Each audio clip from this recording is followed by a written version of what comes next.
বাংলা ছবি প্রেমীদের জন্য রয়েছে এক দারুণ খবর। সম্প্রতি এই বাংলা ছবি নিয়ে কিন্তু করা হলো এক দারুণ ঘোষণা। তো বন্ধুরা, আজ দুপুর 2টোর সময় প্রসেনজিৎ চট্টোপাধ্যায়, ঋতুপর্ণা সেনগুপ্ত, দেব থেকে শুরু করে বিশিষ্ট প্রযোজক, পরিচালক ও ডিস্ট্রিবিউটারদের একটি বৈঠকে ডাকা হয়। এই বৈঠকটি হয় ওয়েস্ট বেঙ্গল ফিল্ম একাডেমির চেয়ারম্যান অরূপ বিশ্বাসের তত্ত্বাবধানে। তবে সেখানে উপস্থিত থাকতে পারলেন না দেব, কারণ ধূমকেতু মুক্তির আগে বড়মার কাছে গেছেন ধূমকেতুর টিম।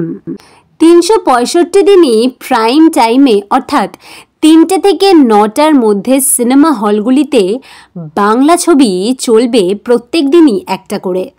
বলিউড ও হলিউড ছবির আধিপত্যে সিনেমা হলগুলিতে ঠাঁই হচ্ছিল না বাংলা ছবির, তাই নিয়েই উদ্বেগ প্রকাশ করা হয়। তবে এই বৈঠকেই মনে হয় সুরাহা মিলল। বাংলা ছবির এই ঘোষণার পরে আশা করা যায় অনেকটাই লাভ হবে এবং দর্শকের মুখেও হাসি ফুটবে।